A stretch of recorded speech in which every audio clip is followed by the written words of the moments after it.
The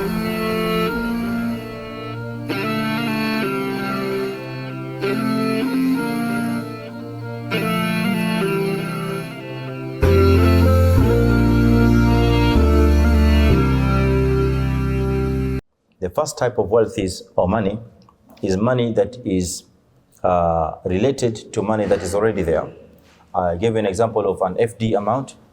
It has stayed in a certain account that has generated a return of, let's say, 20,000, 50, 30,000, whatever.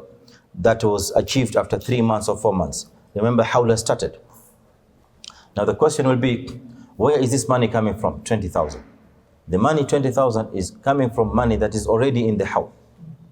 So in Zakat regulations or ahkam or fiqh, this amount 20 is going to be added to the principal that you have, and therefore when you come to calculating the zakat at the end of howl, you're going to consider the 20,000 to be together with the first amount, even though the 20 has not completed howl. Okay, now, but another kind of money that has come in the same howl is payment. Your amount you have received from a debtor who was mu'sir, for example. You did not count it initially because it was under dhimar. But now it has been paid. But its payment was after howl. My howl started in the Hijjah, as you have said. So I've said the Hijjah, now I've started Muharram, Safar, Rabi' al-Awwal. Now Rabi' al-Thani, this guy comes to pay me 200,000. But my howl has started. Okay, has started with such an amount. Now this 200,000 has kicked in. It has come in. It has increased the nisab, definitely. But it has not achieved the howl with the first amount that I've started with. Therefore, this 200,000, I'm going to carry it forward to the next nisab. I mean to the next howl. You get the point, yeah? So still under takmil nisab, scholars say يضم أنواع الأجناس بعضها إلى بعض في إكمال النصاب بالإجماع. So this is the opposite of what we said earlier, that items of the same genus are supposed to be combined together in order to achieve nisab. A good example of that would be, if I have liquidated my stock that has stayed for 1 year at 2.5%, I have valued the closing stock, and I have found the amount to be 30,000. 30,000 is no way close to 60,000 nisab. But I also have 40,000 in my account. So what am I doing here? يضم أنواع الأجناس بعضها إلى بعض. So I'm going to combine these two. I'll take the 40,000 at bank plus the 30,000 urud al-tijara, because these two are of the same genus. I'll combine, and once I combine, I'll find that my nisab is complete. So this is now above 60, and I'm going to give zakah. Because I think when you started, you actually identified 4 categories. Yeah, silver, gold, silver, and currency. Good. Then we had wealth that was held for the purpose of trade. The trade, yes. Then we have the animals, the 4 categories. And then we had the harvest in terms of cereals and fruits. Good. So I think it's now, of animals, fruits, these are different. Good. Yeah. Good. Now you've said the wealth for trade, stock held for trade, no. They are the same genus, because I think probably because now you are liquidating them in the form of cash. Very good. So basically, so there are 4 categories, but you have the first 2 that are of the same genus. Genus, good. The first and the second. The first and the second. Great. Great, inshallah. I like Brother Latif. He's so good in summarizing points and facts. So once he gets the mic, inshallah, he's just going to give you the summary. Barakatuh. نعم شيخ. نعم السلام عليكم. وعليكم السلام ورحمة الله وبركاته. المشكلة الحاضرة نعم.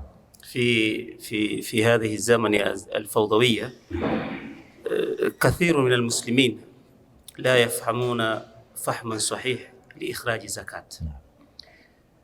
Kwa mfano, tuna asilimia 40 wanatoa zaka zao katika mwezi wa Ramadhani, wamezinasibisha na mwezi wa Ramadhani. Kuanzia mwaka na kumalizika mwaka, na 25% wanatumia hesabu ya Disemba, alafu asilimia nyingine bakia wamechukua msimu na mpangilio walivyotaka. Katika kupanda na kushuka tumezungumzia mambo ya above na tumezungumzia mambo ya below. Kuna mtu yuko stable na kuna mtu mara nyingine imeenda chini, lakini ameweka kima kulingana na ile hali yake anapata kwa muda wa haul. Hizi kuzifanya upya ule muda wa haul, mimi nafikiri jamii nyingi ya Kiislamu wanakosea hapa, na huenda kwa wanatoa zaka zao chini ya haul, na ndio mambo ya hatari. Nyingine kuna beyond, kwa sababu metaja masala ya ghani. Man indahu almuna fa innahu ghaniyun kani. Muna ni 100 min al-ibil. Naam. Wa man indahu fawqa dhalika naqulu lahu ghaniyun kani.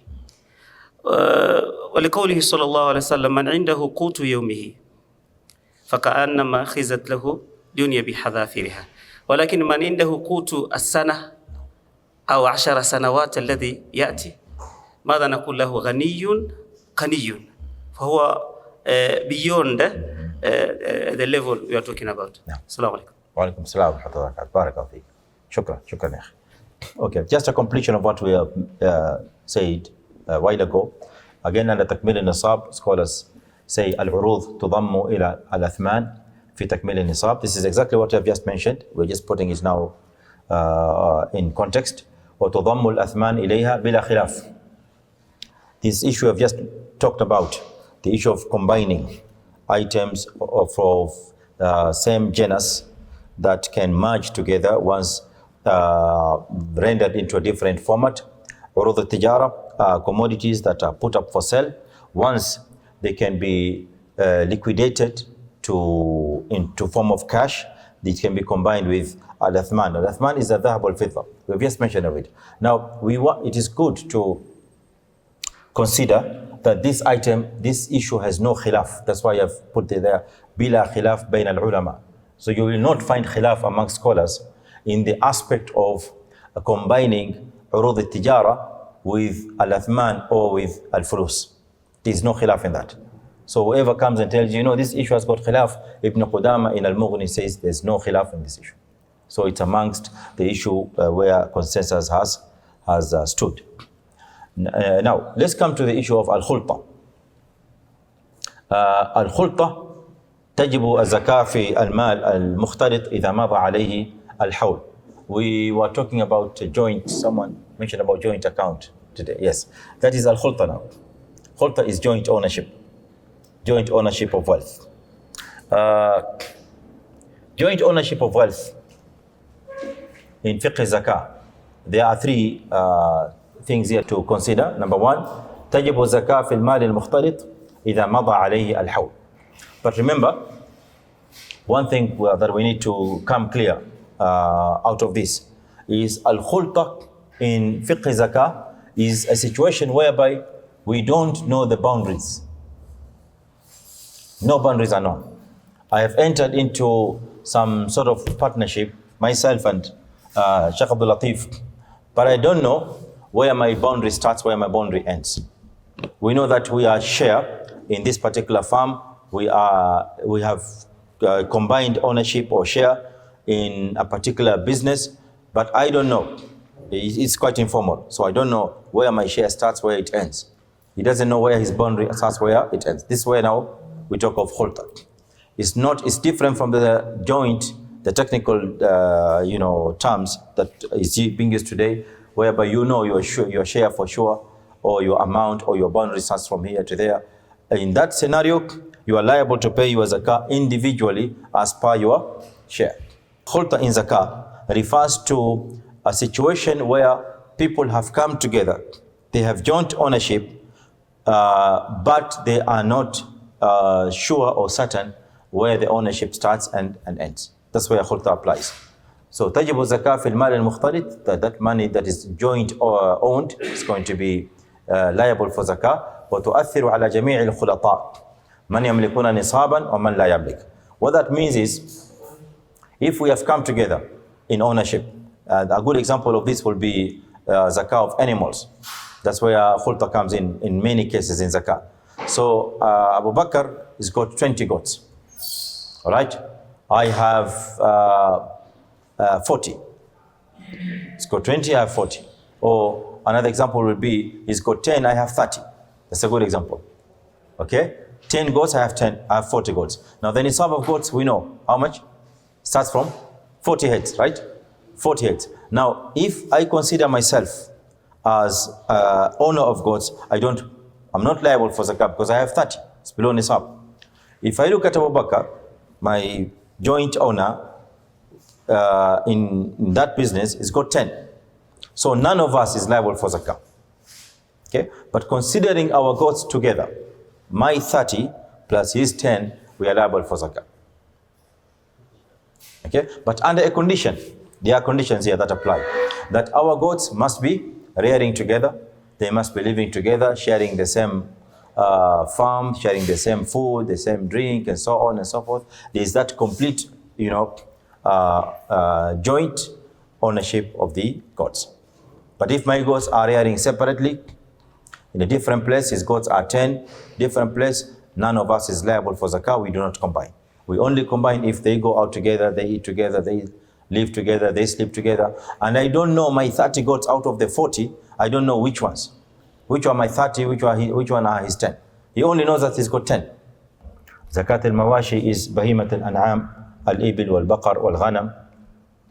That is where khulta is applicable under the conditions that we have mentioned, provided that the animals are feeding together, they're living together, and they cannot be separated from one another in terms of ownership. The next concept we are also going to look at under shurut al-zakah is the concept of maqadir al-zakah. This is a very important area of zakah that we need to look at, and we are still at the foundational principles of zakah. Maqadir al-zakah is related to the rates of zakah and the amount of zakah that is liable when the nisab is achieved. So we need to distinguish between miqdar az-zakah and nisab az-zakah. So nisab, as we explained earlier, refers to the minimum amount of wealth that someone can have after staying for one complete lunar calendar, that is hawl, then is going to be liable for zakah. Maqadir, jam'u miqdar.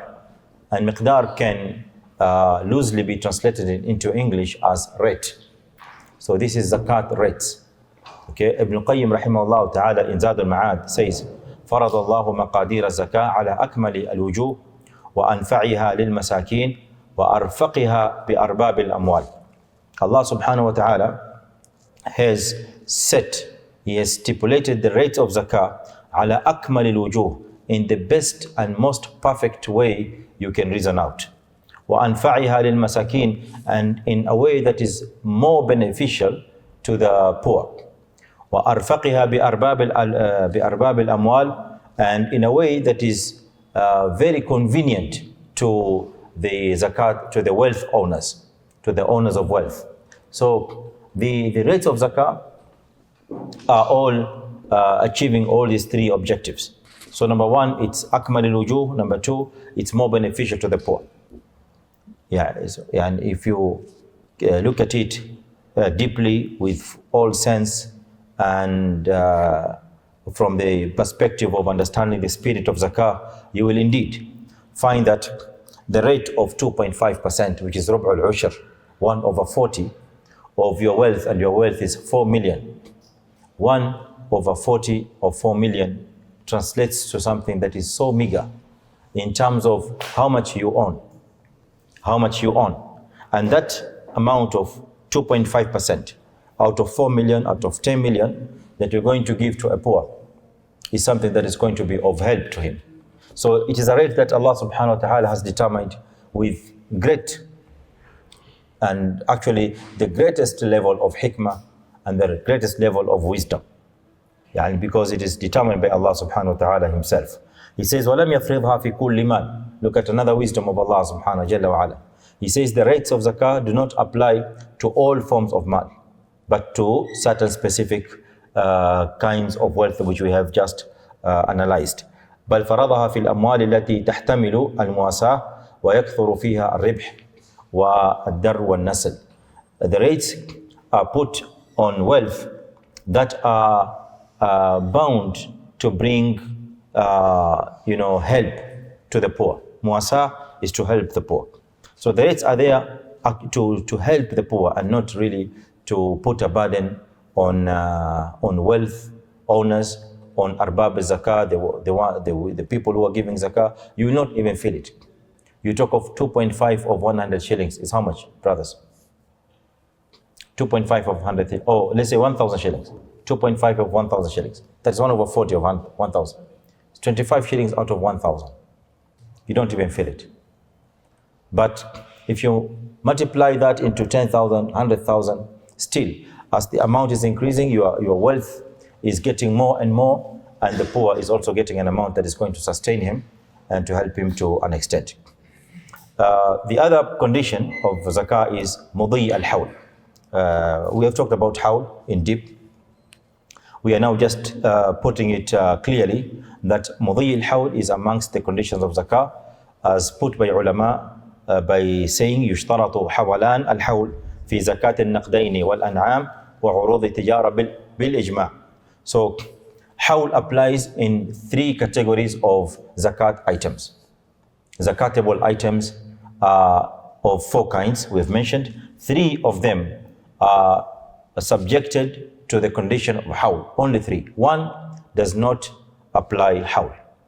Now the 3 which are determined by hawl are: number 1, zakat al-naqdayn, that is gold, silver and currencies. Zakat al-an'am goes by hawl, and urud al-tijara goes by hawl. That is property or commodities, goods that are put up for business. And this is all bil-ijma. Yeah, if you hear of any khilaf, you hear someone mentioning a khilaf in this aspect, he is an outlier. There is no khilaf in this. All these 3 go by ijma.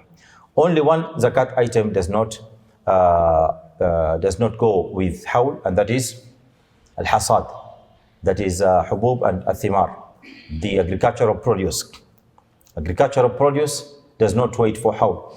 Your hawl is the day when you harvest. The harvest day is when you're supposed to be giving it. The day when you harvest is when you calculate the zakah. Allah subhanahu wa ta'ala says, وَآتُوا حَقَّهُ يَوْمَ حَصَادِ, and give its zakah, its haqq, its due to the poor and all the beneficiaries on the day of harvest.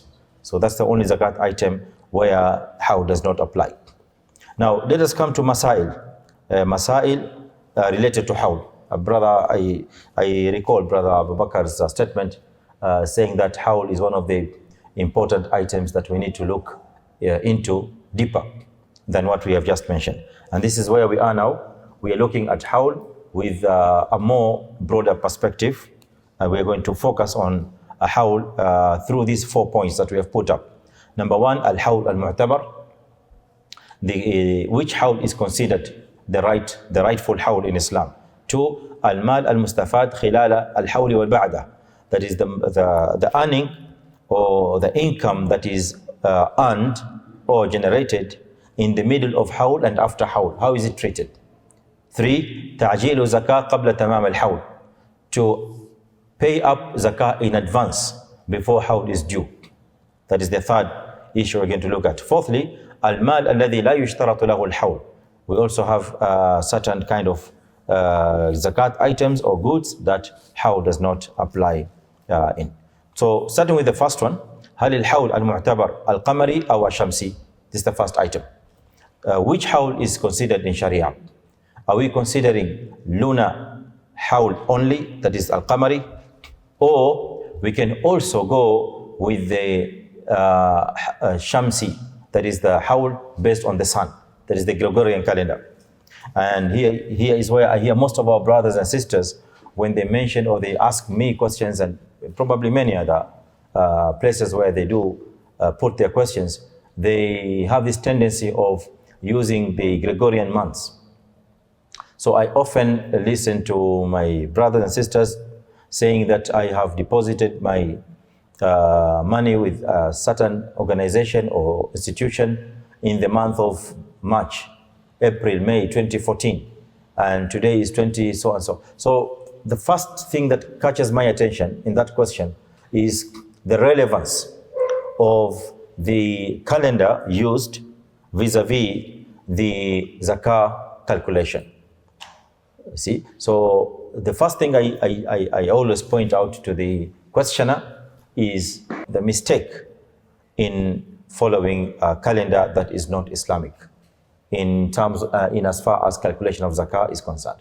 So the first thing we need to understand is the Gregorian calendar that, or any other calendar that does not recognize the moon, that goes by the sun, has no basis in zakah calculation. Any other calendar other than Islamic calendar has no basis in terms of zakat calculation. All right. Now, scholars tell us the following: إذا تعذر مراعاة الحول القمري بسبب ربط ميزانية الشركة بسنة الشمسية فيجوز مراعاة سنة الشمسية مع زيادة النسبة بزيادة عدد الأيام الزائدة في سنة الشمسية. Now, this is an aspect that I really didn't want to mention it at this point of time because we haven't yet gone into discussion on zakah of business, corporate zakah, because we are still at the level of zakah at individual level. Now, this is an aspect that concerns the zakah paid by business entities, corporates and organizations. Now, we are aware that many organizations or corporate entities in most of our countries that are not following the Islamic calendar are tied with what we call financial year, where a certain month is chosen to be the month for reporting the accounts, the books of accounts, and all the numbers and the figures are given out, the profit is declared, and so on and so forth. And sometimes the entity may be obliged, as per the land laws, to publish those accounts in public media, sometimes the newspaper and so on, depending on the legal capacity of that entity. Now here I want to mention that should a company be put into that position, that the financial year is rendered non-Islamic, and they are forced to follow that non-Islamic calendar. And we are aware that if that business organization is owned by Muslims, or most of its shareholders are Muslims, then the company, the entity, must be able to pay zakah, should be in a position to give out zakah. And of course, there are two ways to do it. The first way is that the organization calculates zakah on behalf of its shareholders and gives it out, which is one of the safest ways to ensure that zakah is given, it's paid by everyone. And the other approach is some organizations choose to leave the zakah, let me say, at the choice of the shareholder. If he or she wishes to do so, then they can do it. In other words, it's not subtracted from the organizational books of accounts. Now, if we assume that that is the situation, we have a situation whereby it is not possible to follow the Islamic calendar for zakah. It is not possible. Under that situation, which may or may not be practical, at times it depends, even though we highly and strongly insist and emphasize that the calendar to be adopted in zakah must be the lunar calendar, Islamic. But under very strict circumstances, if it happens that it is not doable for one reason or another, okay, then the Muslim scholars have come up with an exit route. And the exit route is a new rate is going to be adopted, another 2.5%. Why? Because if we are going to consider the solar calendar, that's the Gregorian calendar that goes by the sun, which accepts some days to be more than 30, goes up to 31, so the days will no longer be 360 in a year, according to the lunar calendar. The lunar calendar does not allow days to go beyond 360, but the Gregorian allows the days to go to 365 and a quarter days. We're all aware of that. Now, given that scenario, what is going to be the new rate? This aspect has also been analyzed by the Muslim scholars, and they have told us that the new rate is going to be 2.5777%, using that calculation that I've just shown you. So the method of reaching that rate is by calculating, first of all, the number of days in the lunar month. In a lunar month is 229.53 days, and then the total number of days in a lunar year is 12 times 29.53, and the obligatory rate that is official according to Sharia is 2.5, that we know, Rub'ul Ushr. Now the number of days in a solar, now we are converting. The number of days in a solar year is 365, and therefore the obligatory rate required is going to be 0.025 times 365 divided by 354, which is the figure we have obtained from number 2. And the answer is going to be 2.5777%. But again, I'm insisting that this should be used with a lot of reservation, because the default rule in Islamic law and Sharia is to follow the official rate declared by Islam, that is 2.5. And we are giving this as just an exit route should there be a situation where this thing cannot be avoided. Okay, now when we come to al-mal al-mustafad, the other point was about in hawl is al-mal al-mustafad, that is the money that is earned during hawl.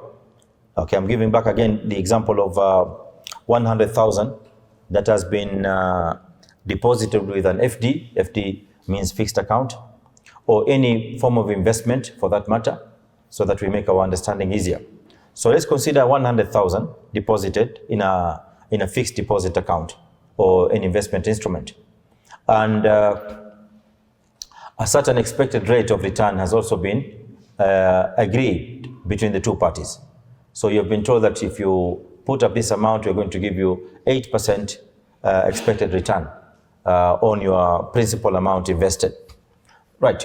Now, after the lapse of 3 months to 4 months, for example, your money has already attracted the 8% return, which translates into probably, let's say, 12,000 or 20,000. Now, where will this amount go? How are we going to treat? This is what we're going to discuss here about. Now, al-mal al-mustafad in general, I want you to get it as a general concept, first of all, before going into details. So the general concept is, when there is any income earned from a principal within the hawl period, then there are two situations. Situation one, an yakuna mustafadan fil hawl. The money was earned during the hawl period, and this situation has got two scenarios. Scenario A, an yakuna min jins al-asl. It comes from the original source of money. 100,000 deposited in FD.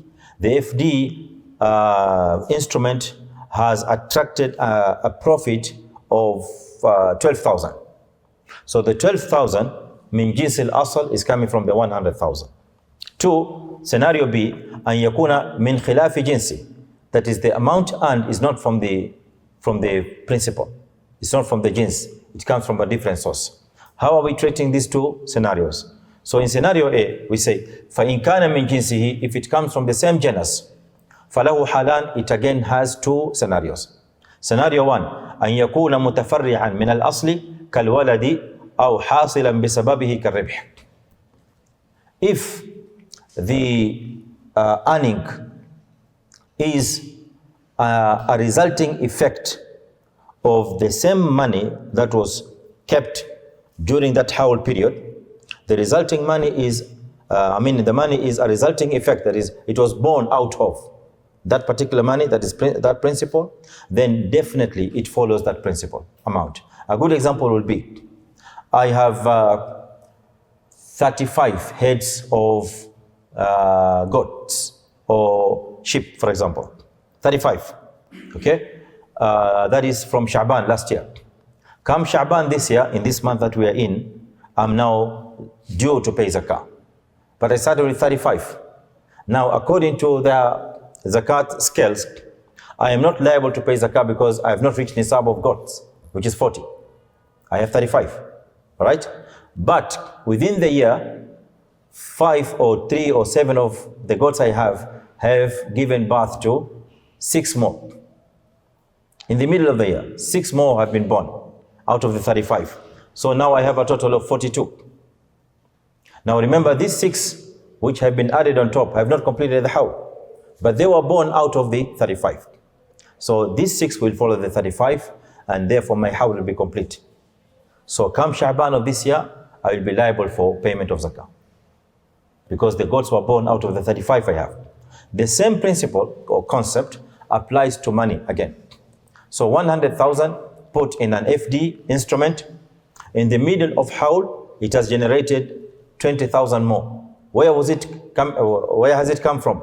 It has come from the original source. So it's just like the goat and the newborns. So it was born out of the 100, and therefore when hawl comes, you will not take hawl of 100,000. You will take hawl of 120,000.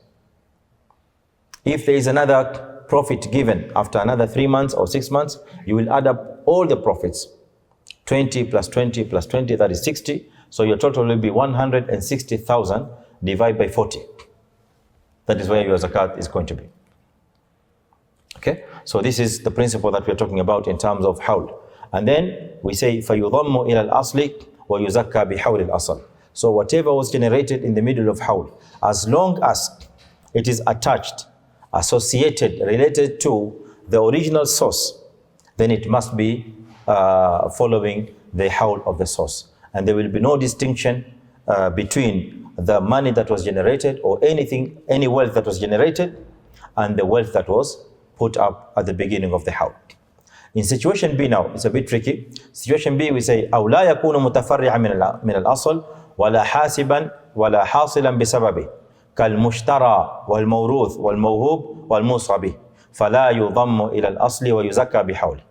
Now, in scenario B, we have an amount that was earned or that was obtained in the middle of hawl, but it has no link or relationship with the principal amount I started with. Back again to 100,000 and Sha'ban.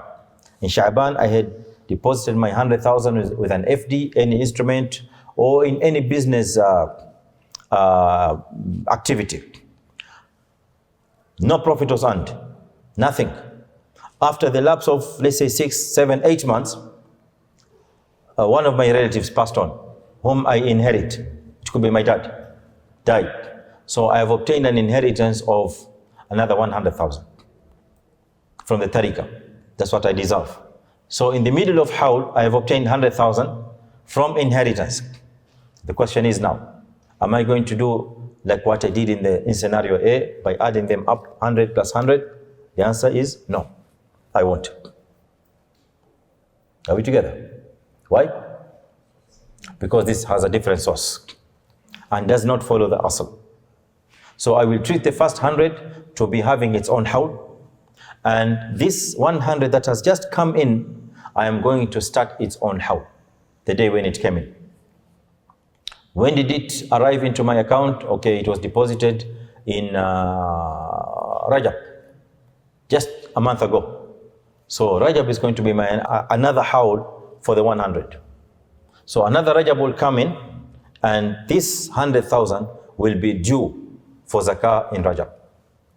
And there'll be no harm for a Muslim to have more than 1, 2, 3, 4, even 10 hawl. There's no problem. So we have to get out of this understanding that hawl is only and must only be one. No, it's not. It's not a must. You can have 2 hawl, you can have 3 hawl, you can have 4 hawl. Because what determines hawl is the nisab. That you have achieved the nisab, and that nisab has stayed for over 12 lunar months. That's it. Okay? We have other situations, of course, whereby there are certain aspects that can be considered. And this is what takes us back now to our discussion on advance zakat payment. Advanced zakat payment. And that approach can be used in order to ease in, just to make your zakat calculation more of, shall I say, let's say convenient or easier for your calculation purposes, record purposes, so that you don't lose your numbers. But then that is one approach that has been mentioned by scholars, and this particularly is applied to a Muslim who has got a monthly income that exceeds nisab by far.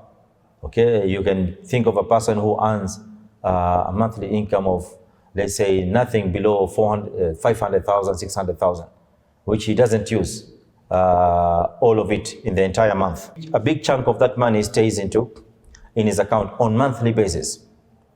Okay, so instead of telling that Muslim brother, now you're going to have 12 hawl in a year, because every month is going to have a hawl. So there's another approach of doing it by considering advanced zakat payment, which I've just talked about.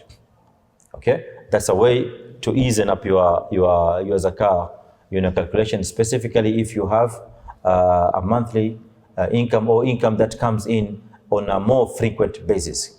But having 2, 3, 4, up to 5 hawl, I don't find it's a big problem to most of the brothers. All right, so we gave an example here of al-mawruth, that is wealth that you have obtained through mirath.